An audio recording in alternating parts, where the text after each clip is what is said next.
ಸ್ನೇಹಿತರೆ, ಸಮುದ್ರದಲ್ಲಿ ಸಿಕ್ಕಿರುವಂತಹ ಒಂದು ವಿಚಿತ್ರವಾದ ಕ್ರಿಯೇಚರ್ನ ಅಮೆರಿಕದವರು ತಗೊಂಡ್ ಬಂದು ಅದ್ರ ಬಗ್ಗೆ ಸಂಶೋಧನೆ ಮಾಡೋದಕ್ಕೆ ಸ್ಟಾರ್ಟ್ ಮಾಡ್ತಾರೆ. ಆ ಸಮಯದಲ್ಲಿ ಆ ಕ್ರಿಯೇಚರ್ಗೂ ಮತ್ತು ಒಬ್ಳು ಹುಡುಗಿಗೂ ಪ್ರೀತಿ ಆಗ್ಬಿಡುತ್ತೆ. ಅದಾದ್ಮೇಲೆ ಏನಾಗುತ್ತೆ ಅನ್ನೋದನ್ನ ನೀವು ತಿಳ್ಕೊಬೇಕು ಅಂದ್ರೆ ತಪ್ಪದೆ ಈ ಮೂವಿನ ಕೊನೆ ತನಕ ನೋಡ್ಬೇಕು. ಅಂದಾಗೆ ನಾವಿವಾಗ ನೋಡ್ತಿರುವಂತ movie shape of the water ಅಂತ. ಖಂಡಿತವಾಗ್ಲೂ ಈ ಮೂವಿ ತುಂಬಾನೇ ಥ್ರಿಲ್ಲಿಂಗ್ ಆಗಿರುವಂತ ಸೈನ್ಸ್ ಫಿಕ್ಷನ್ ಮೂವಿ ಅಂತಾನೆ ಹೇಳ್ಬಹುದು. ಅದರಿಂದ ಇನ್ನು ಜಾಸ್ತಿ ತಡ ಮಾಡದೆ ಈ ಮೂವಿಯ ಸ್ಟೋರಿ ಕಡೆ ಹೋಗೋಣ.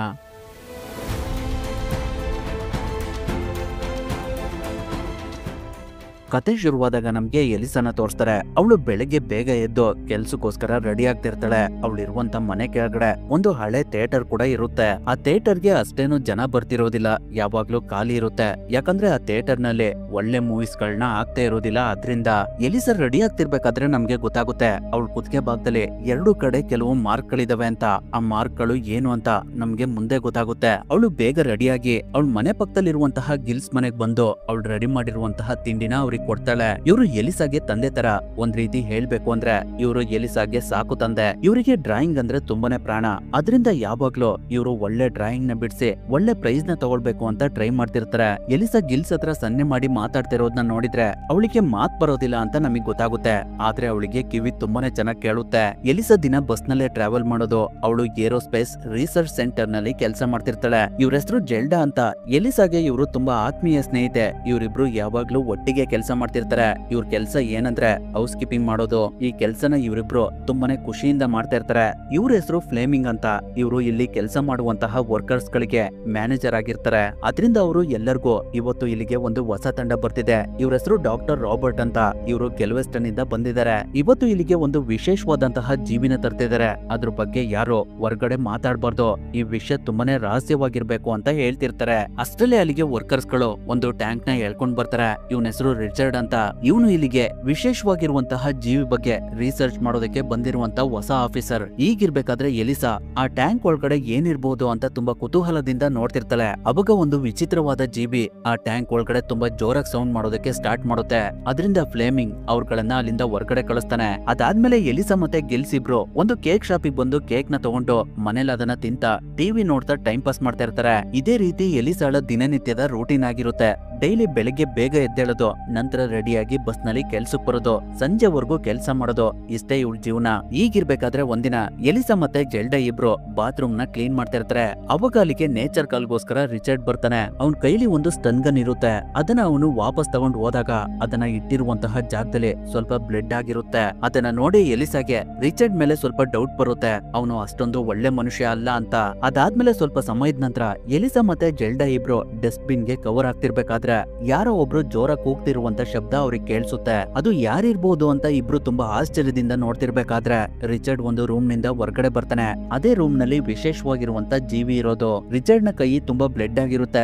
ಯಾಕಂದ್ರೆ ಆ ಜೀವಿ ರಿಚರ್ಡ್ ನ 2 ಕೈ ಬೆರಳುಗಳನ್ನ ಕಟ್ ಮಾಡಿರುತ್ತೆ. ಅವಾಗ ಅಲ್ಲಿಗೆ ಡಾಕ್ಟರ್ಸ್ ಗಳು ಮತ್ತೆ ಗಾರ್ಡ್ಸ್ ಗಳು ಬಂದು ರಿಚರ್ಡ್ ನ ಅಲ್ಲಿಂದ ಎತ್ಕೊಂಡು ಹೋಗ್ತಾರೆ. ನಂತರ ಅವತ್ ಮಧ್ಯಾಹ್ನ ಎಲಿಸಾ ಮತ್ತೆ ಜೆಲ್ಡಾ ಇಬ್ರು ಊಟ ಮಾಡೋದಕ್ಕೆ ಅಂತ ರೆಡಿ ಆಗ್ತಿರ್ಬೇಕಾದ್ರೆ ಅಲ್ಲಿಗೆ ಫ್ಲೇಮಿಂಗ್ ಬಂದು ನೀವಿಬ್ರು ಇವಾಗ್ಲೇ ನನ್ ಜೊತೆ ಬನ್ನಿ ಅಂತ ಹೇಳಿ ಅವ್ರಿಬ್ರು ವಿಶೇಷವಾದ ಜೀವಿ ಇರುವಂತಹ ರೂಮ್ ಒಳಗಡೆ ಕರ್ಕೊಂಡ್ ಬಂದು 20 ನಿಮಿಷದಲ್ಲಿ ನೀವು ಈ ಲ್ಯಾಬ್ ನ ನೀಟಾಗಿ ಕ್ಲೀನ್ ಮಾಡ್ಬೇಕು ಅಂತ ಹೇಳಿ ಅಲ್ಲಿಂದ ಹೋಗ್ತಾನೆ. ಆ ಲ್ಯಾಬ್ ಎಲ್ಲ ತುಂಬಾನೇ ಬ್ಲಡ್ ಆಗಿರುತ್ತೆ. ಯಾಕಂದ್ರೆ ಅವಾಗ್ಲೇ ವಿಶೇಷವಾಗಿರುವಂತ ಜೀವಿ ರಿಚರ್ಡ್ ಬೆರಳುಗಳನ್ನ ಕಟ್ ಮಾಡಿತ್ತಲ್ಲ. ಅದ್ರಿಂದ ಆ ಬ್ಲಡ್ ನ ನೋಡಿ ಜೆಲ್ಡಾ ಎಲಿಸಾಗೆ ಆದಷ್ಟು ಬೇಗ ಈ ರೂಮ್ ನ ಕ್ಲೀನ್ ಮಾಡಿ ಇಲ್ಲಿಂದ ಹೊರಗಡೆ ಹೋಗ್ಬೇಕು ಅಂತ ಹೇಳ್ತಿರ್ತಾರೆ. ಅಷ್ಟರಲ್ಲಿ ಎಲಿಸಾಗೆ ಕಟ್ ಆಗಿರುವಂತಹ ರಿಚರ್ಡ್ ನ ಬೆರಳುಗಳು ಸಿಗ್ತವೆ. ಅದನ್ನ ನೋಡಿ ಜೆಲ್ಡಾ ಆ ವಿಷಯನ ಫ್ಲೇಮಿಂಗ್ ತಿಳಿಸೋದಕ್ಕೆ ಅಂತ ಹೋಗ್ತಾರೆ. ಆ ಸಮಯದಲ್ಲಿ ಎಲಿಸಾಗೆ ಒಂದು ನೀರಿನ ಟ್ಯಾಂಕ್ ಒಳಗಡೆ ವಿಶೇಷವಾಗಿರುವಂತ ಜೀವಿ ಕಾಣುತ್ತೆ. ಅದ್ರ ಹೆಸರು ಆಂಫಿಬಿಯಂ ಅಂತ. ಅದನ್ನ ಎಲಿಸಾ ತುಂಬಾ ಆಶ್ಚರ್ಯದಿಂದ ನೋಡ್ತಿರ್ಬೇಕಾದ್ರೆ ಅಲ್ಲಿಗೆ ಫ್ಲೇಮಿಂಗ್ ಬಂದು ಎಲಿಸಾ ಹತ್ರ ಇದ್ದಂತಹ ಬೆರಳುಗಳನ್ನ ಇಸ್ಕೊಂಡು ಹೋಗ್ತಾರೆ. ಅದಾದ್ಮೇಲೆ ಎಲಿಸಾ ಮನೆಗ್ ಬಂದು ಬೆಳಿಗ್ಗೆ ನೋಡಿದಂತಹ ಜೀವಿ ಬಗ್ಗೆ ಗಿಲ್ಸ್ ಹತ್ರ ಹೇಳ್ತಾಳೆ. ಅವಳ ಮಾತನ್ನ ಕೇಳಿ ಅವ್ರಿಗೆ ತುಂಬಾನೇ ಆಶ್ಚರ್ಯ ಆಗುತ್ತೆ. ಅದರಿಂದ ಅವರು ಎಲಿಸಾಗೆ ನೀನ್ ಹೇಳ್ತಿರೋದ್ನ ನನ್ಗೆ ನಂಬೋದಕ್ಕೇನೆ ಆಗ್ತಾ ಇಲ್ಲ ಅಂತ ಹೇಳ್ತಿರ್ತಾರೆ. ಹಾಗೆ ಅವರು ಒಂದು ಚಿತ್ರನ ಬಿಡಿಸಿರ್ತಾರೆ. ಅದನ್ನ ಎಲಿಸಾ ತೋರಿಸಿ ನೋಡು ಇದು ಚೆನ್ನಾಗಿದ್ಯಾ, ಇದನ್ನ ನಾನಿವತ್ತು ಸೇಲ್ ಮಾಡೋದಕ್ಕೆ ಅಂತ ಹೋಗ್ತಾ ಇದ್ದೀನಿ. ಇದಕ್ಕೇನಾದ್ರೂ ಜಾಸ್ತಿ ಹಣ ಸಿಕ್ಕಿದ್ರೆ ಒಂದು ಬೈಕ್ ನ ತಗೊಳ್ತೀನಿ ಅಂತ ಹೇಳಿ ಅವರು ಅಲ್ಲಿಂದ ಹೋಗ್ತಾರೆ. ಆದ್ರೆ ಆ ಪೇಂಟಿಂಗ್ ನ ತಗೊಳ್ಳೋದಿಲ್ಲ. ಇನ್ನು ತುಂಬಾ ಹ್ಯಾಪಿ ಆಗಿರುವಂತ ಫ್ಯಾಮಿಲಿ ಫೋಟೋನ ಪೇಂಟಿಂಗ್ ಮಾಡ್ಕೊಂಡು ತಗೊಂಡ್ ಬನ್ನಿ ಅಂತ ಹೇಳ್ತಾರೆ. ಈಗಿರ್ಬೇಕಾದ್ರೆ ನೆಕ್ಸ್ಟ್ ಡೇ ಎಲಿಸಾ ಆಂಫಿಬಿಯಂ ಜೀವಿ ಇರುವಂತಹ ರೂಮ್ ಒಳಗಡೆ ಕ್ಲೀನ್ ಮಾಡೋದಕ್ಕೆ ಅಂತ ಬರ್ತಾಳೆ. ಆದ್ರೆ ಆ ಜೀವಿ ನೆನ್ನೆ ಇದ್ದಂತಹ ಜಾಗದಲ್ಲಿ ಇರೋದಿಲ್ಲ. ಅದನ್ನ ಚೈನಿಂದ ಲಾಕ್ ಮಾಡಿ ಒಂದು ಪೋಲ್ ಒಳಗಡೆ ಬಿಟ್ಟಿರ್ತಾರೆ. ಈ ಜೀವಿ ನೀರಿಂದ ಹೊರಗಡೆ ಬಂದ್ರೆ ಜಾಸ್ತಿ ಹೊತ್ತು ಬದುಕೋದಿಲ್ಲ. ಹಾಗೆ ಅದು ಸಮುದ್ರದಲ್ಲಿ ವಾಸ ಮಾಡೋದ್ರಿಂದ ಅದಕ್ಕೆ ಉಪ್ಪಿರುವಂತಹ ನೀರೇ ಆಗ್ಬೇಕು. ಎಲಿಸಾ ಆ ಪೂಲ್ ಹತ್ರ ಬಂದು ಒಂದು ಮೊಟ್ಟೆನ ಹೊಡಿತಿರ್ತಾಳೆ. ಆ ಶಬ್ದನ ಕೇಳಿ ಆಂಫಿಬಿಯಂ ಹೊರಗಡೆ ಬರುತ್ತೆ. ಅದ್ರ ಮುಂದೆ ಎಲಿಸಾ ಮೊಟ್ಟೆನ ತಿನ್ನೋದಕ್ಕೆ ಸ್ಟಾರ್ಟ್ ಮಾಡ್ತಾಳೆ. ಅದ್ರಿಂದ ಆ ಜೀವಿ ಅವಳ ಹತ್ರ ಬಂದು ಮೊಟ್ಟೆ ಕಡೆ ನೋಡ್ತಾ ಇರುತ್ತೆ. ಹಾಗಾಗಿ ಎಲಿಸಾ ಅವಳ ಕೈಲಿದ್ದಂತಹ ಮೊಟ್ಟೆನ ಆ ಜೀವಿ ಕೊಡೋದಕ್ಕೆ ಅಂತ ಹೋಗ್ತಾಳೆ. ಅವಾಗ ಆ ಜೀವಿ ತುಂಬಾ ಜೋರಾಗಿ ಕೂಕೊಳ್ಳುತ್ತೆ. ಅದರಿಂದ ಎಲಿಸಾ ಆ ಮೊಟ್ಟೆನ ಪೂಲ್ ಕಟ್ಟೆ ಮೇಲ್ಗಡೆ ಇಟ್ಟು ಇದನ್ನ ತಗೋ ಅಂತ ಹೇಳ್ತಾಳೆ. ಅವಾಗ ಆ ಜೀವಿ ಆ ಮೊಟ್ಟೆನ ತಗೊಂಡು ನೀರ್ ಒಳಗಡೆ ವಾಪಸ್ ಹೋಗುತ್ತೆ. ಆ ಜೀವಿ ಮೊಟ್ಟೆ ತಿಂತಲ್ಲ ಅಂತ ಎಲಿಸಾ ತುಂಬಾ ಖುಷಿಯಿಂದ ಹೊರಗಡೆ ಬರ್ತಿರ್ಬೇಕಾದ್ರೆ ಜೆಲ್ಡಾ ಅವಳಿಗೆ, ಇಷ್ಟೊತ್ತು ನೀನು ಎಲ್ಲಿಗೆ ಹೋಗಿದೆ? ರಿಚರ್ಡ್ ನಮ್ಮನ್ನ ಅವರ ಆಫೀಸಿಗೆ ಬರೋದಕ್ಕೆ ಹೇಳಿದಾರಂತೆ, ಬೇಗಪ್ಪ ಅಂತ ಹೇಳಿ ಕರ್ಕೊಂಡು ಹೋಗ್ತಾರೆ. ಅವರು ರಿಚರ್ಡ್ ನ ಆಫೀಸಿಗೆ ಬಂದಾಗ ರಿಚರ್ಡ್ ಅವರಿಗೆ, ನೀವಿಲ್ಲಿ ತುಂಬಾ ವರ್ಷಗಳಿಂದ ಕೆಲಸ ಮಾಡ್ತಿದ್ದೀರಾ, ಅದ್ರಲ್ಲೂ ಜೆಲ್ಡಾ ನೀನು ಎಲ್ಲರಿಗಿಂತ ಸೀನಿಯರ್ ಇದೆಯಾ ಅಂತ ಹೇಳಿ ಅವಳನ್ನ ಸ್ವಲ್ಪ ಎಂಕ್ವೈರಿ ಮಾಡ್ತಾನೆ. ನಂತರ ಅವನು ಎಲಿಸಾಗೆ, ನೀನು ಅನಾಥೆಯಂತೆ, ನಿನ್ ಕುತ್ಕಿಲಿ ಮಾರ್ಕ್ಗಳಿದವಲ್ಲ ಅವು ಹೇಗಾಗು ಅಂತ ಕೇಳ್ತಾನೆ. ಅದಕ್ಕೆ ಜೆಲ್ಡಾ, ಸರ್ ಅವಳಿಗೆ ಮಾತ್ ಬರೋದಿಲ್ಲ, ಇವಳು ಗಿಲ್ಸ್ಗೆ ಒಂದು ನದಿ ಪಕ್ಕ ಸಿಕ್ಕಿದ್ಲಂತೆ, ಅವರೇ ಇವಳನ್ನ ಸಾಕ್ ಬೆಳೆಸಿದಾರೆ ಅಂತ ಹೇಳ್ತಾಳೆ. ಅವಾಗ ರಿಚರ್ಡ್, ನೀವಿಬ್ರು ಲ್ಯಾಬ್ ನ ಕ್ಲೀನ್ ಮಾಡ್ಬೇಕು, ಅಲ್ಲಿಂದ ಹೊರಗಡೆ ಹೋಗ್ಬೇಕು ಅಷ್ಟೇ. ಅಲ್ಲಿರುವಂತ ಜೀವಿನ ನೀವು ಯಾವುದೇ ಕಾರಣಕ್ಕೂ ಡಿಸ್ಟರ್ಬ್ ಮಾಡಬಾರ್ದು. ಹಾಗೆ ಅದ್ರ ಬಗ್ಗೆ ಹೊರಗಡೆ ಯಾರಿಗೂ ಹೇಳ್ಬಾರ್ದು. ಯಾಕಂದ್ರೆ ನನಗೆ ಇವಾಗ ಆಗ್ಲೇ ತುಂಬಾ ಶತ್ರುಗಳು ಉಟ್ಕೊಂಡಿದ್ದಾರೆ. ಆ ಕ್ರಿಯೇಚರ್ ನ ನಾವು ಸೌತ್ ಅಮೆರಿಕದ ಒಂದು ನದಿಯಿಂದ ಇಲ್ಲಿವರೆಗೂ ತಂದಿದೀವಿ. ನಾವು ಅದನ್ನ ಒಂದು ಮನುಷ್ಯನ್ ತರ ಕಾಣ್ತೀವಿ. ಆದ್ರೆ ಅಲ್ಲಿನ ಜನಗಳು ಈ ಜೀವಿನ ಭಗವಾನ್ ಈಶ್ವರನ ಪ್ರತಿರೂಪ ಅಂತ ಪೂಜೆ ಮಾಡ್ತಾರೆ. ಹಾಗಾಗಿ ಈ ವಿಷಯ ಯಾವುದೇ ಕಾರಣಕ್ಕೂ ಹೊರಗಡೆ ಲೀಕ್ ಆಗ್ಬಾರ್ದು ಅಂತ ಹೇಳ್ತಾನೆ. ಈಗಿರ್ಬೇಕಾದ್ರೆ ಒಂದಿನ ಎಲಿಸಾ ಲ್ಯಾಬ್ ನ ಕ್ಲೀನ್ ಮಾಡ್ತಿರ್ಬೇಕಾದ್ರೆ ಎಲ್ರು ಅಲ್ಲಿಂದ ಹೊರಗಡೆ ಹೋಗ್ತಾರೆ. ಆ ಸಮಯನ ಎಲಿಸಾ ಯೂಸ್ ಮಾಡ್ಕೊಂಡು ಅವಳು ತಂದಿರುವಂತ ಗ್ರಾಮಫೋನ್ ನ ಪೂಲ್ ಹತ್ರ ಆನ್ ಮಾಡಿ ಒಂದು ಮೊಟ್ಟೆನ ಆಂಫಿಬಿಯಂಗೋಸ್ಕರ ಇಟ್ಟು ಅವಳು ಸ್ಯಾಂಡ್ವಿಚ್ ನ ತಿಂತ ಕೂರ್ತಾಳೆ. ಅವಾಗ ಆ ಕ್ರಿಯೇಚರ್ ಮೊಟ್ಟೆನ ತಗೊಂಡು ನೀರಿಂದ ಹೊರಗಡೆ ಬಂದು ಗ್ರಾಮಫೋನ್ ನ ನೋಡಿ ಇದು ಏನು ಅಂತ ಕೇಳುತ್ತೆ. ಅದಕ್ಕೆ ಎಲಿಸಾ ಇದು ಮ್ಯೂಸಿಕ್ ಅಂತ ಸನ್ನೆ ಮಾಡ್ತಾಳೆ. ಅವಳ ಭಾಷೆ ಆಂಫಿಬಿಯಂಗೆ ತುಂಬಾನೇ ಚೆನ್ನಾಗಿ ಅರ್ಥ ಆಗ್ತಿರುತ್ತೆ. ಅದರಿಂದ ಆ ಜೀವಿ ಕೂಡ ಇದು ಮ್ಯೂಸಿಕ್ ಅಂತ ಸನ್ನೆ ಮಾಡ್ತಿರುತ್ತೆ. ಹಾಗೆ ಅದು ಮೊಟ್ಟೆನ ತಗೊಂಡು ತಿನ್ನುತ್ತೆ. ಅದಾದ್ಮೇಲೆ day by day ELISA creature ಗೆ ತುಂಬಾನೇ ಹತ್ರ ಆಗ್ತಾ ಇರ್ತಾಳೆ. ಅದರಿಂದ ಅವಳು ತುಂಬಾನೇ ಖುಷಿಯಿಂದ ಕೂಡ ಇರ್ತಾಳೆ. ಅವಳ ಆ ಬದಲಾವಣೆನ ಜೆಲ್ಡಾ ಅಬ್ಸರ್ವ್ ಮಾಡ್ತಾ ಇರ್ತಾರೆ. ಈಗಿರ್ಬೇಕಾದ್ರೆ ಒಂದಿನ ಎಲಿಸಾ ಜೀವಿ ಮುಂದೆ ಡ್ಯಾನ್ಸ್ ಮಾಡ್ತಿರೋದ್ನ ಡಾಕ್ಟರ್ ರೋಬೋಟ್ ನೋಡ್ಬಿಡ್ತಾರೆ. ಆದ್ರೆ ಅವರು ಆ ವಿಷಯನ ಅಲ್ಲಿ ಯಾರಿಗೂ ಹೇಳೋದಿಲ್ಲ. ಯಾರಿಗೂ ಗೊತ್ತಾಗದೇ ಇರೋ ಹಾಗೆ ಅವರು ಒಬ್ರು ರಷ್ಯನ್ ಆಫೀಸರ್ ಹತ್ರ ಬಂದು ಅವರಿಗೆ ಅಮೆರಿಕ ಆಂಫಿಬಿಯಂ ಕ್ರಿಯೇಚರ್ ಬಗ್ಗೆ ಸಂಶೋಧನೆ ಮಾಡ್ತಿರುವಂತ ವಿಷಯನ ಹೇಳ್ತಾರೆ. ಹಾಗೆ ಆ ಕ್ರಿಯೇಚರ್ ಬಗ್ಗೆ ಒಂದು ಬುಕ್ ನ ಅವ್ರ ಕೈಲಿ ಕೊಟ್ಟು ಈ ಕ್ರಿಯೇಚರ್ ಒಬ್ಳು ಲೇಡಿ ಜೊತೆ ಕಮ್ಯುನಿಕೇಟ್ ಮಾಡ್ತಾ ಇತ್ತು ಅಂತ ಹೇಳ್ತಾರೆ. ಸ್ನೇಹಿತರೆ, ಡಾಕ್ಟರ್ ರೋಬೋಟ್ ಒಬ್ಬ ಅಮೆರಿಕದ ಸೈಂಟಿಸ್ಟ್. ಆದ್ರೆ ಅವನು ದುಡ್ಡಿನ ಆಸೆಗೋಸ್ಕರ ಅಮೆರಿಕ ಮಾಡ್ತಿರುವಂತ ರಿಸರ್ಚ್ ಬಗ್ಗೆ ರಷ್ಯನ್ ದೇಶಕ್ಕೆ ತಿಳಿಸ್ತಾ ಇರ್ತಾನೆ. ನಂತರ ಸೀನು ಮತ್ತೆ ರಿಸರ್ಚ್ ಸೆಂಟರ್ ಗೆ ಶಿಫ್ಟ್ ಆಗುತ್ತೆ. ಅವಾಗ ಎಲಿಸಾ ಮತ್ತೆ ಜೆಲ್ಡಾ ಇಬ್ರು ಬಟ್ಟೆಗಳನ್ನ ಲ್ಯಾಡ್ರಿ ಕಳಿಸ್ತಾ ಇರೋದನ್ನ ತೋರಿಸ್ತಾರೆ. ಅವಾಗ ಆ ಜಾಗದಲ್ಲಿ ಒಂದು ಕ್ಯಾಮ್ರಾ ಇರೋದನ್ನ ಎಲಿಸಾ ಗಮನಿಸ್ತಾಳೆ. ಅದಾದ್ಮೇಲೆ ಅವಳು ಎಲ್ಲ ಕೆಲ್ಸನ ಮುಗಿಸಿ ಆಂಫಿಬಿಯಂಗೆ ಮೊಟ್ಟೆನ ಕೊಡೋದಕ್ಕೆ ಅಂತ ಬಂದಾಗ ಆ ಕ್ರಿಯೇಚರ್ ನ ನೀರಿಂದ ಹೊರಗಡೆ ಚೈನ್ ಗಳಲ್ಲಿ ಲಾಕ್ ಮಾಡಿರ್ತಾರೆ. ಹಾಗೆ ಅದರ ಚರ್ಮ ಕಿತ್ತೋಗೋ ರೀತಿ ಹೊಡೆದಿರ್ತಾರೆ. ಅದನ್ನ ಎಲಿಸಾ ನೋಡ್ತಿರ್ಬೇಕಾದ್ರೆ ಮಿಸ್ ಆಗಿ ಒಂದು ಮೊಟ್ಟೆ ಕೆಳಗಡೆ ಬಿದ್ದೋಗ್ಬಿಡುತ್ತೆ. ಅದು ಎಲಿಸಾಗೆ ಗೊತ್ತಾಗೋದಿಲ್ಲ. ಅಷ್ಟರಲ್ಲಿ ಅಲ್ಲಿಗೆ ರಿಚರ್ಡ್ ಬರ್ತಿರುವಂತ ಸೌಂಡ್ ಕೇಳಿಸಿದ್ರಿಂದ ಅವಳು ಅಲ್ಲೇ ಪಕ್ಕಕ್ಕೆ ಹೋಗಿ ಬಚ್ಚಿಟ್ಕೊಳ್ತಾಳೆ. ಅವಾಗ ಅಲ್ಲಿಗೆ ರಿಚರ್ಡ್ ಬಂದು ಆ ಕ್ರಿಯೇಚರ್ಗೆ, ನೀನ್ ನನ್ನ ಬೆರಳುಗಳನ್ನ ಕಟ್ ಮಾಡ್ದೆ ಅಲ್ವಾ, ನಿನ್ನ ನಾನು ಸುಮ್ನೆ ಬಿಡೋದಿಲ್ಲ ಅಂತ ಬೈತಾ ಅದಕ್ಕೆ ಎಲೆಕ್ಟ್ರಿಕ್ ಶಾಕ್ ಕೊಡ್ತಿರ್ತಾನೆ. ಆ ಸಮಯದಲ್ಲಿ ಅವನಿಗೆ ಕೆಳಗಡೆ ಬಿದ್ದಿರುವಂತಹ ಮೊಟ್ಟೆ ಕಾಣುತ್ತೆ. ಅದನ್ನ ಅವನ್ ತಗೊಂಡು ಇದು ಇಲ್ಲಿಗೆ ಹೇಗ್ ಬಂತು ಅಂತ ಯೋಚನೆ ಮಾಡ್ತಿರ್ಬೇಕಾದ್ರೆ ಅಲ್ಲಿಗೆ ಜನರಲ್ ಹಾಯ್ಟ್ ಬರ್ತಾರೆ. ಇವರೇ ಈ ಕ್ರಿಯೇಚರ್ ಬಗ್ಗೆ ರಿಸರ್ಚ್ ಮಾಡೋದಕ್ಕೆ ರಿಚರ್ಡ್ ಗೆ ಪರ್ಮಿಷನ್ ಕೊಟ್ಟಿರೋದು. ಅವರು ಈ ಕ್ರಿಯೇಚರ್ ನ ನೋಡಿ ಇದು ತುಂಬಾನೇ ವಿಚಿತ್ರವಾಗಿದೆ, ಈ ಜೀವಿ ಬಗ್ಗೆ ನಿಮ್ಗೆ ಏನಾದ್ರೂ ಗೊತ್ತಾಯ್ತಾ ಅಂತ ಕೇಳ್ತಾರೆ. ಅದಕ್ಕೆ ರಿಚರ್ಡ್, ಸರ್ ಇದಕ್ಕೆ ಆಂಫಿಬಿಯಂ ಅಂತ ಕರೀತಾರೆ. ಅಮೆಜಾನ್ ನಲ್ಲಿ ಇದನ್ನ ದೇವ್ರು ಅಂತ ಪೂಜೆ ಮಾಡ್ತಾರೆ. ನಾವ್ ಇದನ್ನ ಸಾಯಿಸಿ ಇದರ ಪಾರ್ಟ್ಸ್ ಗಳ ಬಗ್ಗೆ ಸಂಶೋಧನೆ ಮಾಡಿದ್ರೆ ಈ ಕ್ರಿಯೇಚರ್ ಹೇಗ್ ಕೆಲಸ ಮಾಡುತ್ತೆ, ನೀರೊಳಗಡೆ ಇದು ಹೇಗ್ ಜೀವಿಸುತ್ತೆ, ಏನೆಲ್ಲ ತಿನ್ನುತ್ತೆ ಅನ್ನೋದನ್ನ ತಿಳ್ಕೋಬಹುದು ಅಂತ ಹೇಳ್ತಾನೆ. ಆ ಸಮಯದಲ್ಲಿ ಡಾಕ್ಟರ್ ರಾಬರ್ಟ್ಗೆ ಎಲಿಸಾ ಅಲ್ಲೇ ಬಚ್ಚಿಟ್ಕೊಂಡಿರೋದು ಗೊತ್ತಾಗ್ಬಿಡುತ್ತೆ. ಆದ್ರೆ ಅವರು ಯಾರಿಗೂ ಹೇಳೋದಿಲ್ಲ. ಅವರು ಆ ಕ್ರಿಯೇಚರ್ ನ ನೋಡಿ, ಸರ್ ಇದಕ್ಕೆ ತುಂಬಾನೇ ಸುಸ್ತಾಗಿದೆ, ನಾವಿವಾಗ ಇದನ್ನ ನೀರೊಳಗಡೆ ಬಿಡ್ಲಿಲ್ಲ ಅಂದ್ರೆ ಈ ಕ್ರಿಯೇಚರ್ ಸಾಯುವಂತ ಸಾಧ್ಯತೆ ಇದೆ ಅಂತ ಹೇಳ್ತಾರೆ. ಅದರಿಂದ ಜನರಲ್ ಹಾಯ್ಟ್ ಅದನ್ನ ನೀರೊಳಗಡೆ ಬಿಡಿ ಅಂತ ಹೇಳಿ ಅವರು ಅಲ್ಲಿಂದ ಹೋಗ್ತಿರ್ತಾರೆ. ಅವಾಗ ಡಾಕ್ಟರ್ ರೋಬೋಟ್ ಅವರಿಗೆ, ಸಾರ್ ನೀವು ಈ ಜೀವಿನ ಯಾವುದೇ ಕಾರಣಕ್ಕೂ ಸಾಯಿಸೋದಕ್ಕೆ ಆಗೋದಿಲ್ಲ, ಆ ರೈಟ್ಸ್ ನಿಮ್ಗಿಲ್ಲ ಅಂತ ಹೇಳ್ತಾರೆ. ಅದರಿಂದ ಜನರಲ್ ಹಾಯ್ಟ್ ಗೆ ಕೋಪ ಬಂದು ಜಾಗರೂಕತೆಯಿಂದ ಕೇಳು, ನಾನು ಏನ್ ಹೇಳ್ತೀನೋ ಅದನ್ನೇ ಮಾಡೋದು. ಈ ಕ್ರಿಯೇಚರ್ ನ ಏನ್ ಮಾಡ್ಬೇಕು ಅಂತ ನನಗ್ ಚೆನ್ನಾಗ್ ಗೊತ್ತಿದೆ ಅಂತ ಹೇಳಿ ಅಲ್ಲಿಂದ ಅವ್ರು ಹೋಗ್ತಾರೆ. ಆ ಮಾತನ್ನ ಕೇಳಿ ಎಲಿಸಾಗೆ ತುಂಬಾನೇ ಬೇಜಾರಾಗುತ್ತೆ. ಅದರಿಂದ ಅವಳು ಮನೆಗ್ ಬಂದು ಗಿಲ್ಸ್ಗೆ ನಡೆದಿದ್ ವಿಷಯನೆಲ್ಲ ತಿಳಿಸಿ ಆ ಕ್ರಿಯೇಚರ್ ನ ನಾವು ಹೊರಗಡೆ ತರೋಣ ಅಂತ ಹೇಳ್ತಾಳೆ. ಆದ್ರೆ ಅದಕ್ಕೆ ಗಿಲ್ಸ್ ಒಪ್ಪೋದಿಲ್ಲ. ನಾವ್ ಆ ರೀತಿ ಮಾಡೋದಕ್ಕಾಗೋದಿಲ್ಲ, ಹಾಗೇನಾದ್ರೂ ನಾವ್ ಮಾಡಿದ್ರೆ ಕಾನೂನ್ನ ಬ್ರೇಕ್ ಮಾಡ್ದಂಗ ಆಗುತ್ತೆ ಅಂತ ಹೇಳ್ತಾರೆ. ಅವಾಗ ಎಲಿಸಾ, ನಾನು ಕೂಡ ಆ ಜೀವಿ ತರ, ಯಾಕಂದ್ರೆ ನಾನ್ ನಿಮ್ಗೆ ನದಿ ಪಕ್ಕ ಸಿಕ್ಕಿದ್ದು, ನನ್ಗೂ ಆ ಜೀವಿ ತರ ಮಾತ್ ಬರೋದಿಲ್ಲ. ಆದ್ರೆ ಅವನಿಗೆ ನಾನು ಏನ್ ಹೇಳಿದ್ರು ಕೂಡ ತುಂಬಾ ಚೆನ್ನಾಗ್ ಅರ್ಥ ಆಗುತ್ತೆ. ನನ್ಗೂ ಆ ಜೀವಿಗೂ ಯಾವ್ದೋ ರೀತಿಯ ಸಂಬಂಧ ಇದೆ. ನಾವು ಅವನನ್ನ ಬಚಾವ್ ಮಾಡ್ಲಿಲ್ಲ ಅಂದ್ರೆ ಅವನು ಸತ್ತೋಗ್ತಾನೆ ಅಂತ ಹೇಳ್ತಾಳೆ. ಅವಾಗ್ಲೂ ಕೂಡ ಗಿಲ್ಸ್ ಒಪ್ಪೋದಿಲ್ಲ. ನಾನು ಮತ್ತೆ ನನ್ನ ಪೇಂಟಿಂಗ್ ನ ಸೇಲ್ ಮಾಡೋದಕ್ಕೆ ಅಂತ ಹೋಗ್ತಾ ಇದ್ದೀನಿ. ಅಲ್ಲಿಂದ ನಾನು ವಾಪಸ್ ಬಂದ್ಮೇಲೆ ಇದ್ರ ಬಗ್ಗೆ ಮಾತಾಡೋಣ ಅಂತ ಹೇಳಿ ಅವರು ಅಲ್ಲಿಂದ ಹೋಗ್ತಾರೆ. ಆದ್ರೆ ಈ ಸಲನು ಅವರ ಪೇಂಟಿಂಗ್ ನ ತಗೊಳೋದಿಲ್ಲ. ನೀವು ಸ್ವಲ್ಪ ಲೇಟ್ ಆಗಿ ಬಂದ್ರೆ ನಾವು ಬೇರೆಯವ್ರ ಹತ್ರ ಈ ತರ ಪೇಂಟಿಂಗ್ ನ ತಗೊಂಡಾಯ್ತು ಅಂತ ಹೇಳ್ತಾರೆ. ಅದರಿಂದ ಗಿಲ್ಸ್ ತುಂಬಾನೇ ಬೇಜಾರ್ ಮಾಡ್ಕೊಂಡು ವಾಪಸ್ ಮನೆಗ್ ಬಂದು ಎಲಿಸಾ ಹತ್ರ, ನಾನ್ ನಿನ್ಗೆ ಫುಲ್ ಸಪೋರ್ಟ್ ಮಾಡ್ತೀನಿ, ಇವಾಗ ನಾನು ಏನ್ ಮಾಡ್ಬೇಕು ಅಂತ ಕೇಳ್ತಾರೆ. ಈಗಿರ್ಬೇಕಾದ್ರೆ ಡಾಕ್ಟರ್ ರೋಬರ್ಟ್ ನ ರಷ್ಯನ್ ಆಫೀಸರ್ ಕರೆಸ್ಕೊಂಡು, ನಮ್ಮ ದೇಶ ನಿಮ್ಮ ಪ್ಲಾನ್ ಗೆ ಸಪೋರ್ಟ್ ಮಾಡ್ತಿಲ್ಲ, ಯಾಕಂದ್ರೆ ಇದು ತುಂಬಾನೇ ರಿಸ್ಕಿ ಆಗಿರುವಂತ ಕೆಲಸ. ನಮ್ಮ ಹತ್ರ ಇವಾಗ 2 ಆಪ್ಷನ್ ಇದೆ. ಅದರಲ್ಲಿ ಮೊದಲನೇದು, ನೀವು ನಿಮ್ಮ ಪ್ರೊಸೀಜರ್ ನ ಡಿಲೇ ಮಾಡೋದು, ಇಲ್ಲ ಆದ್ರೆ ಈ ಗ್ರಾನೇಡ್ ನ ತಗೊಂಡೋಗಿ ಅಮೆರಿಕಾದ ರಿಸರ್ಚ್ ಸೆಂಟರ್ ನ ಫ್ಯೂಸ್ ಬಾಕ್ಸ್ ಗೆ ಫಿಕ್ಸ್ ಮಾಡಿದ್ರೆ ಇದು 5 to 10 ಮಿನಿಟ್ಸ್ ನಲ್ಲಿ ಬ್ಲಾಸ್ಟ್ ಆಗುತ್ತೆ. ಅವಾಗ ಫ್ಯೂಸ್ ಹೋಗಿ ಪವರ್ ಕಟ್ ಆಗುತ್ತೆ. ಆ ಸಮಯದಲ್ಲಿ ಈ ಇಂಜೆಕ್ಷನ್ ನ ಆ ಕ್ರಿಯೇಚರ್ ಗೆ ಇಂಜೆಕ್ಟ್ ಮಾಡಿ ಅದನ್ನ ಡಿಸ್ಟ್ರಾಯ್ ಮಾಡು ಅಂತ ಹೇಳ್ತಾರೆ. ಆದ್ರೆ ಆ ಜೀವಿನ ಸಾಯಿಸೋದು ಡಾಕ್ಟರ್ ರೋಬರ್ಟ್ ಗೆ ಸ್ವಲ್ಪನೂ ಇಷ್ಟ ಇರೋದಿಲ್ಲ. ಅದರಿಂದ ಅವನು ಆಫೀಸರ್ ಗೆ, ನಾವು ಈ ಜೀವಿಯಿಂದ ತಿಳ್ಕೊಳ್ಳೋದು ತುಂಬಾನೇ ಇದೆ, ಹಾಗಾಗಿ ಆ ಕ್ರಿಯೇಚರ್ ಬದುಕಿರ್ಬೇಕು ಅಂತ ಹೇಳ್ತಾನೆ. ಆದ್ರೆ ಅದಕ್ಕೆ ಆಫೀಸರ್ ಒಪ್ಪೋದಿಲ್ಲ. ನೀನು ಅದನ್ನ ಸಾಯಿಸ್ಬಿಡು ಅಂತ ಹೇಳ್ತಾರೆ. ಈ ಕಡೆ ರಿಚರ್ಡ್ ಒಂದು ಒಳ್ಳೆ ಕಾರ್ನ ಪರ್ಚೇಸ್ ಮಾಡ್ಕೊಂಡು ಆಫೀಸ್ ಕಡೆ ಬರ್ತಾ ಇರ್ತಾನೆ. ಇನ್ನೊಂದ್ ಕಡೆ ಎಲಿಸಾ ಮತ್ತೆ ಗಿಲ್ಸ್ ಇಬ್ರು ಕ್ರಿಯೇಚರ್ ನ ಹೇಗ್ ಹೊರಗಡೆ ಕರ್ಕೊಂಡ್ ಬರೋದು ಅಂತ ಪ್ಲಾನ್ ಮಾಡ್ತಾ ಇರ್ತಾರೆ. ಹಾಗೆ ಅವರು ಒಂದು ಫೇಕ್ ಐಡಿ ಕಾರ್ಡ್ ನ ರೆಡಿ ಮಾಡ್ತಿರ್ತಾರೆ. ಅದಾದ್ಮೇಲೆ ನೆಕ್ಸ್ಟ್ ಡೇ ಎಲಿಸಾ ಕೆಲಸ ಮಾಡ್ತಿರೋದ್ನ ರಿಚರ್ಡ್ ಕ್ಯಾಮ್ರಾದಲ್ಲಿ ನೋಡಿ ಅವನೇ ಒಂದ್ ಗ್ಲಾಸ್ ನೀರನ್ನ ಕೆಳಗಡೆ ಬೀಳ್ಸಿ ಇದನ್ನ ಕ್ಲೀನ್ ಮಾಡೋದಕ್ಕೆ ಎಲಿಸಾನ ಇಲ್ಲಿಗೆ ಬರೋದಕ್ಕೆ ಹೇಳು ಅಂತ ಅವನ ಪಿಎಗೆ ಹೇಳ್ತಾನೆ. ಹಾಗಾಗಿ ಎಲಿಸಾ ಅವನ ಆಫೀಸಿಗೆ ಬಂದು ನೀರ್ನ ಕ್ಲೀನ್ ಮಾಡ್ತಿರ್ತಾಳೆ. ಅವಾಗ ರಿಚರ್ಡ್ ಎಲಿಸಾ ಹತ್ರ ಬಂದು ಅವಳ ಜೊತೆ ಮಿಸ್ಬಿಹೇವ್ ಮಾಡೋದಕ್ಕೆ ನೋಡ್ತಾನೆ. ಅದರಿಂದ ಎಲಿಸಾ ತುಂಬಾ ಭಯ ಪಡ್ಕೊಂಡು ಅಲ್ಲಿಂದ ಓಡೋಗ್ತಾಳೆ.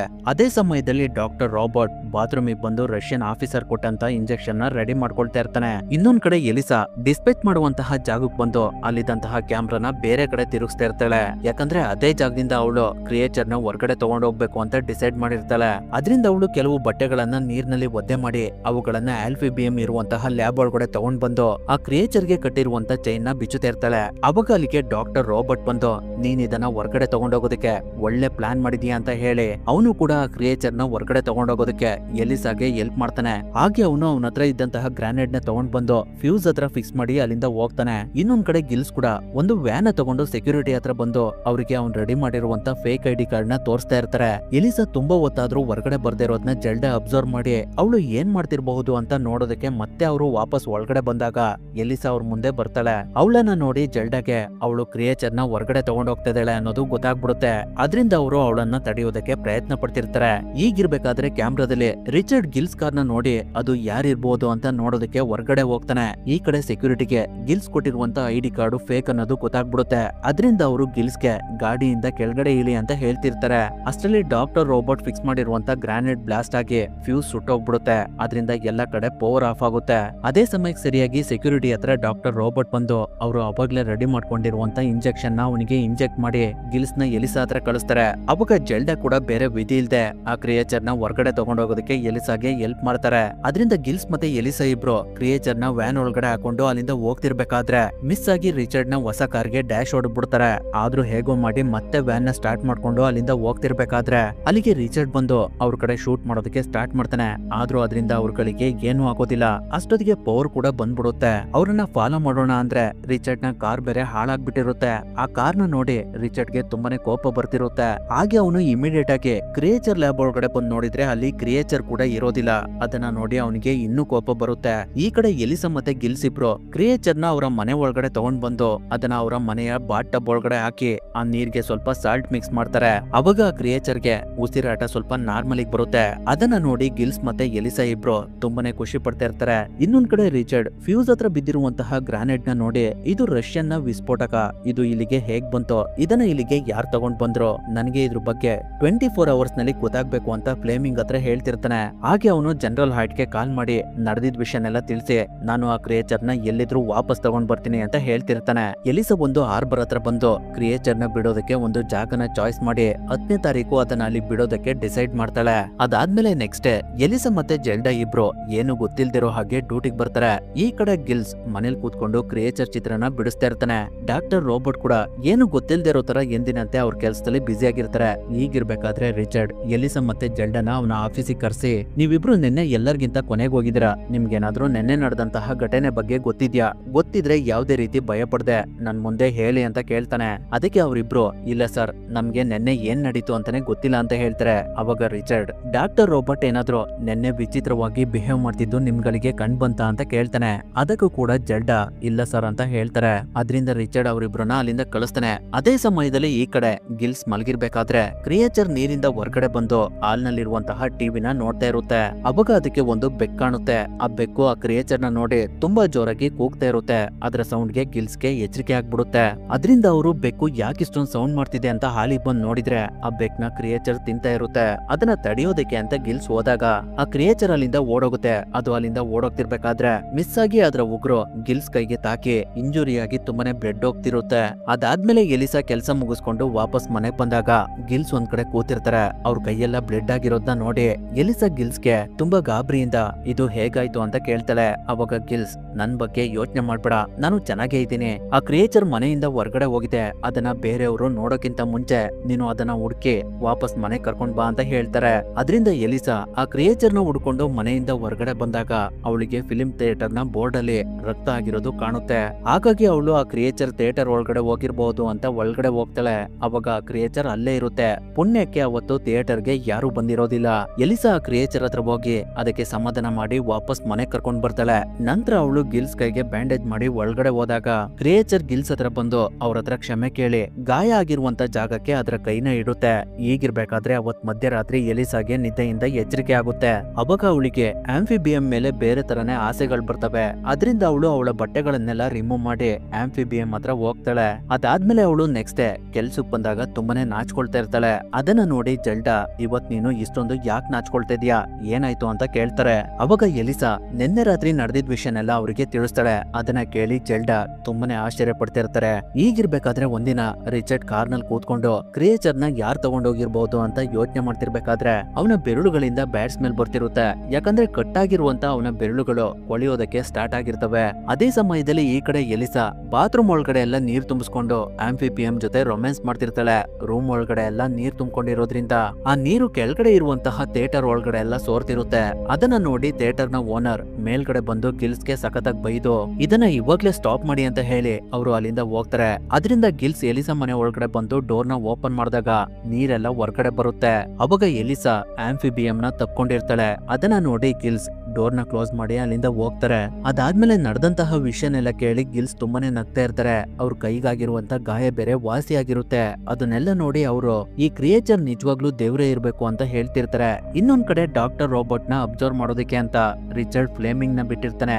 ಜನರಲ್ ಹಾರ್ಟ್ ಬೇರೆ ರಿಚರ್ಡ್ ಆಫೀಸಿಗೆ ಬಂದು ಇನ್ನ 36 ಅವರ್ಸ್ ನಲ್ಲಿ ನೀನು ಈ ಕೇಸ್ ನ ಕ್ಲೋಸ್ ಮಾಡ್ಲಿಲ್ಲ ಅಂದ್ರೆ ಪರಿಣಾಮ ಸರಿ ಇರೋದಿಲ್ಲ ಅಂತ ಹೇಳಿ ಅವರು ಅಲ್ಲಿಂದ ಹೋಗ್ತಾರೆ. ಅದರಿಂದ ರಿಚರ್ಡ್ಗೆ ಏನ್ ಮಾಡ್ಬೇಕು ಅಂತಾನೆ ಗೊತ್ತಾಗ್ತಾ ಇರೋದಿಲ್ಲ. ಈಗಿರ್ಬೇಕಾದ್ರೆ ಎಲಿಸಾ ಕ್ರಿಯೇಚರ್ ನ ಸಮುದ್ರದೊಳಗಡೆ ಬಿಡೋದಕ್ಕೆ ಪ್ಲಾನ್ ಮಾಡಿದಂತಹ ದಿನ ಬಂದೇ ಬಿಡುತ್ತೆ. ಹಾಗಾಗಿ ಅವಳು ತುಂಬಾನೇ ಬೇಜಾರ್ ಮಾಡ್ಕೊಳ್ತಾ ಇರ್ತಾಳೆ. ಆಂಫಿಬಿಯಂಗೆ ಅದಿರುವಂತಹ ಜಾಗ ಸೆಟ್ ಆಗದೆ ಅದರ ಬಾಯಲ್ಲಿ ಬ್ಲಡ್ ಬರ್ತಿರುತ್ತೆ. ಅದನ್ನ ಜೆಲ್ಡಾ ನೋಡಿ ಆ ವಿಷಯನ ಅವಳು ಕಾಲ್ ಮಾಡಿ ಡಾಕ್ಟರ್ ರೋಬೋಟ್ಗೆ ತಿಳಿಸ್ತಾಳೆ. ರಿಚರ್ಡ್ಗೆ ತುಂಬಾನೇ ಪ್ರೆಷರ್ ಇರೋದ್ರಿಂದ ಇವತ್ತು ಅವನೇ ಡಾಕ್ಟರ್ ರೋಬೋಟ್ ಮನೆ ಹತ್ರ ಬಂದು ಅವನನ್ನ ಅಬ್ಸರ್ವ್ ಮಾಡ್ತಾ ಇರ್ತಾನೆ. ಅದೇ ಸಮಯಕ್ಕೆ ಡಾಕ್ಟರ್ ರೋಬೋಟ್ ಮನೆಯಿಂದ ಹೊರಗಡೆ ಬಂದು ರಷ್ಯನ್ ಆಫೀಸರ್ಸ್ ಗಳನ್ನ ಮೀಟ್ ಮಾಡೋದಕ್ಕೆ ಅಂತ ಕಾಯ್ತಾ ಇರ್ತಾನೆ. ಅವಾಗ ಅಲ್ಲಿಗೆ ಒಬ್ಬ ರಷ್ಯನ್ ಆಫೀಸರ್ ಬಂದು ಡಾಕ್ಟರ್ ರೋಬೋಟ್ಗೆ ಶೂಟ್ ಮಾಡ್ತಾನೆ. ಯಾಕಂದ್ರೆ ಅವನು ಕ್ರಿಯೇಚರ್ ನ ಹೊರಗಡೆ ತಗೊಂಡೋಗೋದಕ್ಕೆ ಹೆಲ್ಪ್ ಮಾಡಿದಾನೆ ಅನ್ನೋದು ಅವ್ರಗಳಿಗೆ ಗೊತ್ತಾಗಿರುತ್ತೆ. ಅಷ್ಟರಲ್ಲಿ ಅಲ್ಲಿಗೆ ರಿಚರ್ಡ್ ಬಂದು ಆ ರಷ್ಯನ್ ಆಫೀಸರ್ಸ್ ಗಳಿಗೆ ಶೂಟ್ ಮಾಡಿ ಅವರನ್ನ ಸಾಯಿಸಿ ಡಾಕ್ಟರ್ ರೋಬೋಟ್ ಹತ್ರ ಬಂದು ನಿನಗೆ ರಷ್ಯನ್ ಭಾಷೆ ಹೇಗ್ ಬರುತ್ತೆ ಅಂತ ಅವನನ್ನ ಅಲ್ಲಿಂದ ಹೇಳ್ಕೊಂಡು ಹೋಗಿ ಒಂದ್ ಕಡೆ ಬಿಸಾಕಿ ಅವನಿಗೆ ಎಲೆಕ್ಟ್ರಿಕ್ ಶಾಕ್ ಕೊಟ್ಟು ಕ್ರಿಯೇಚರ್ ನ ಎಲ್ಲಿಟ್ಟಿದ್ಯಾ ಅಂತ ಕೇಳ್ತಾನೆ. ಅದಕ್ಕೆ ಡಾಕ್ಟರ್ ರೋಬೋಟ್ ಅವ್ರಗಳ ಹೆಸರು ನನ್ಗೆ ಸರಿಯಾಗಿ ಗೊತ್ತಿಲ್ಲ, ಅವರು ಹೌಸ್ ಕೀಪಿಂಗ್ ಕೆಲಸ ಮಾಡ್ತಾರೆ ಅಂತ ಹೇಳ್ತಾನೆ. ಅದನ್ನ ಕೇಳಿ ರಿಚರ್ಡ್ಗೆ ಜೆಲ್ಡಾ ಮೇಲೆ ಡೌಟ್ ಬರುತ್ತೆ. ಅದರಿಂದ ಅವನು ಇಮಿಡಿಯೇಟ್ ಆಗಿ ಜೆಲ್ಡಾ ಮನೆ ಹತ್ರ ಬಂದು ಕ್ರಿಯೇಚರ್ ಎಲ್ಲಿ, ಅದನ್ನ ನೀವು ಎಲ್ಲಿ ತಗೊಂಡೋಗಿದ್ದೀರಾ ಅಂತ ಕೇಳ್ತಾನೆ. ಆದ್ರೆ ಅದಕ್ಕೆ ಜೆಲ್ಡಾ ಏನು ಹೇಳೋದಿಲ್ಲ, ಅದ್ರ ಬಗ್ಗೆ ನನಗೆ ಏನು ಗೊತ್ತಿಲ್ಲ ಅಂತ ಹೇಳ್ತಿರ್ತಾಳೆ. ಅವಾಗ ಅವಳ ಹಸ್ಬೆಂಡ್ ಆ ಕ್ರಿಯೇಚರ್ ಎಲಿಸಾ ಮನೇಲಿದೆ ಅಂತ ಹೇಳ್ಬಿಡ್ತಾರೆ. ಅದರಿಂದ ರಿಚರ್ಡ್ ಜೆಲ್ಡಾಗೆ ಏನು ಮಾಡ್ದೆ ಎಲಿಸಾ ಮನೆ ಕಡೆ ಹೋಗ್ತಾನೆ. ಆದ್ರೆ ರಿಚರ್ಡ್ ಎಲಿಸಾ ಮನೆ ಹತ್ರ ಬರೋಷ್ಟರಲ್ಲಿ ಎಲಿಸಾ ಕ್ರಿಯೇಚರ್ ನ ಅಲ್ಲಿಂದ ಕರ್ಕೊಂಡು ಹೋಗ್ಬಿಟ್ಟಿರ್ತಾಳೆ. ಅವಳು ಆ ಕ್ರಿಯೇಚರ್ ನ ಎಲ್ಲಿ ಕರ್ಕೊಂಡು ಹೋಗಿದ್ದಾಳೆ ಅಂತ ತಿಳ್ಕೊಳ್ಳೋದಕ್ಕೆ ರಿಚರ್ಡ್ ಮನೆಯೆಲ್ಲ ಹುಡುಕ್ತಿರ್ಬೇಕಾದ್ರೆ ಎಲಿಸಾ ಕ್ಯಾಲೆಂಡರ್ ಮೇಲೆ ಬರ್ದಿರೋದು ಅವನಿಗೆ ಕಾಣುತ್ತೆ. ಅದನ್ನ ನೋಡಿ ರಿಚರ್ಡ್ಗೆ ಎಲಿಸಾ ಆ ಕ್ರಿಯೇಚರ್ ನ ಎಲ್ಲಿ ಕರ್ಕೊಂಡು ಹೋಗಿದ್ದಾಳೆ ಅನ್ನೋದು ಗೊತ್ತಾಗುತ್ತೆ. ಅದರಿಂದ ಅವನು ಇಮಿಡಿಯೇಟ್ ಆಗಿ ಅಲ್ಲಿಂದ ಹೊರಡ್ತಾನೆ. ಈ ಕಡೆ ಎಲಿಸಾ ಮತ್ತೆ ಗಿಲ್ಸ್ ಇಬ್ರು ಮೊದ್ಲೇ ಅವ್ರುಗಳು ಪ್ಲಾನ್ ಮಾಡಿದ ರೀತಿ ಕ್ರಿಯೇಚರ್ ನ ಹಾರ್ಬರ್ ಹತ್ರ ಕರ್ಕೊಂಡ್ ಬಂದು ಆ ಕ್ರಿಯೇಚರ್ ಗೆ ಸಮುದ್ರದ ಒಳಗಡೆ ಹೋಗು ಅಂತ ಹೇಳ್ತಿರ್ತಾರೆ. ಅವಾಗ ಆ ಕ್ರಿಯೇಚರ್ ನನ್ ಜೊತೆ ನೀನ್ ಬರೋದಿಲ್ವಾ ಅಂತ ಎಲಿಸಾ ಕೇಳುತ್ತೆ. ಅದಕ್ಕೆ ಎಲಿಸಾ ಇಲ್ಲ ನೀನೇ ಬೇರೆ ನಾನೇ ಬೇರೆ ಅಂತ ಹೇಳ್ತಾಳೆ. ಅದರಿಂದ ಆಂಫಿಬಿಯಂ ತುಂಬಾನೇ ಬೇಜಾರ್ ಮಾಡ್ಕೊಂಡು ಅಲ್ಲಿಂದ ಹೋಗ್ತಿರುತ್ತೆ. ಅಷ್ಟರಲ್ಲಿ ಅಲ್ಲಿಗೆ ರಿಚರ್ಡ್ ಬಂದು ಗಿಲ್ಸಿಗೆ ಹೊಡೆದು ಆಂಫಿಬಿಯಂ ಕಡೆ ಶೂಟ್ ಮಾಡ್ತಾನೆ. ಹಾಗೆ ಅವನು ಎಲಿಸಾಗೂ ಕೂಡ ಶೂಟ್ ಮಾಡ್ತಾನೆ. ಹಾಗಾಗಿ ಅವರಿಬ್ರು ಕೆಳಗಡೆ ಬಿದ್ದೋಗ್ತಾರೆ. ಇನ್ನೇನ್ ಎಲ್ರು ಸತ್ತೋದ್ರು ಅಂತ ರಿಚರ್ಡ್ ಅನ್ಕೊಳ್ತಿರ್ಬೇಕಾದ್ರೆ ಗಿಲ್ಸ್ ಮೇಲ್ಗಡೆ ಎದ್ದು ರಿಚರ್ಡಿಗೆ ಹೊಡೆದು ಎಲಿಸಾ ಹತ್ರ ಬಂದು ಅಳ್ತಿರ್ತಾರೆ. ಅವಾಗ ಆಂಫಿಬಿಯಂಗೆ ಎಚ್ಚರಿಕೆ ಆಗಿ ಅದು ಮೇಲ್ಗಡೆ ಎದ್ದು ಅದಕ್ಕಾಗಿರುವಂತ ಗಾಯನ ಮಾಯ ಮಾಡುತ್ತೆ. ಹಾಗೆ ಅದು ರಿಚರ್ಡ್ ಹತ್ರ ಬಂದು ಅದ್ರ ಉಗುರುಗಳಿಂದ ರಿಚರ್ಡ್ ಕುತ್ತಿಗೆಗೆ ಹೊಡೆಯುತ್ತೆ. ಅದರಿಂದ ರಿಚರ್ಡ್ ಕುತ್ತಿಗೆ ಕಟ್ಟಾಗಿ ಅವನು ಸತ್ತೋಗ್ತಾನೆ. ಅಷ್ಟರಲ್ಲಿ ಅಲ್ಲಿಗೆ ಪೊಲೀಸ್ ಬಂದಿದ್ರಿಂದ ಆಂಫಿಬಿಯಂ ಎಲಿಸಾನ ಎತ್ಕೊಂಡು ನೀರೊಳಗಡೆ ಬಿದ್ದೋಗುತ್ತೆ. ನಂತರ ಅದು ಎಲಿಸಾಗೆ ಕಿಸ್ ಮಾಡ್ತಾ ಅವಳಿಗಾಗಿರುವಂತ ಗಾಯನ ಮಾಯ ಮಾಡುತ್ತೆ. ಹಾಗೆ ಎಲಿಸಾ ಕುತ್ತಿಗೆಯಲ್ಲಿ ಇರುವಂತಹ ಮಾರ್ಕ್ ಗಳನ್ನ ಕಿವಿರುಗಳಾಗಿ ಕ್ರಿಯೇಟ್ ಮಾಡುತ್ತೆ. ಅದರಿಂದ ಎಲಿಸಾ ಮತ್ತೆ ಬದುಕ್ತಾಳೆ. ಅದಾದ್ಮೇಲೆ ಅವರಿಬ್ರು ಒಂದಾಗ್ತಾರೆ. ಅಲ್ಲಿಗೆ ಈ ಮೂವಿ ಎಂಡ್ ಆಗುತ್ತೆ.